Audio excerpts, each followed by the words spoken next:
దేవుడే నాకాశ్రయంబు దివ్యమైన దుర్గము మహావినోదు రాపదల సహాయుడై నన్బ్రోచును అభయమేప్పు ఆనందమానందమౌగ దేవుడే నాకాశ్రయంబు దివ్యమైన దుర్గము.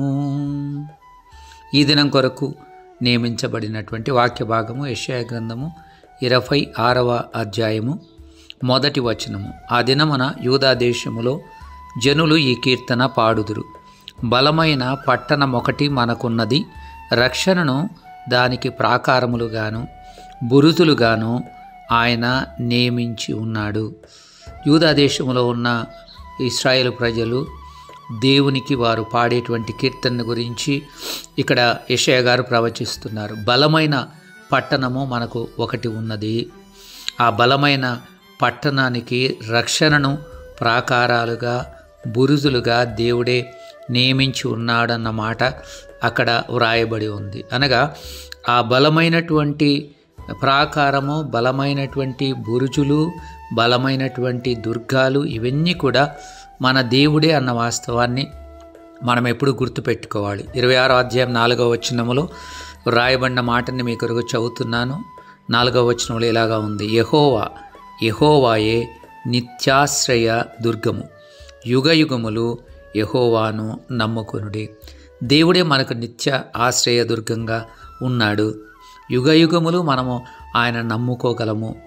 నమ్ముకొనదగిన సహాయము మన దేవుని యొద్ద నుండి మనకి ఎల్లప్పుడూ ఉంటుందన్న వాస్తవాన్ని మనం గుర్తు చేసుకుందాము. దేవుడే మన యొక్క రక్షణను, ఆయన మన యొక్క రక్షణ దుర్గంగా ఉన్నాడు. ఆ బురుజులు కూడా రక్షణ బురుజులుగా దేవుడు నియమించాడు. ఆయనే మన యొక్క బలమైనటువంటి దుర్గంగా ఉన్నాడు. కాబట్టి మనము ఏ భయమునకు లోను కావాల్సిన అవసరత లేదు, భీతి చెందాల్సినటువంటి అవసరత లేదు.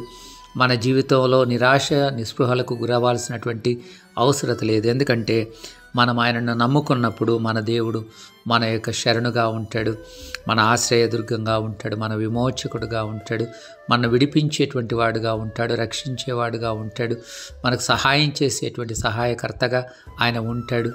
ఆయన చేయలేనటువంటి కార్యం అంటూ ఏది లేదన్న వాస్తవాన్ని గుర్తించి దేవుడే ఆ ఆశ్రయదుర్గంగా ఉన్నాడన్న వాస్తవాన్ని మనం గుర్తించి మనం దేవుణ్ణి ఆశ్రయిద్దాం.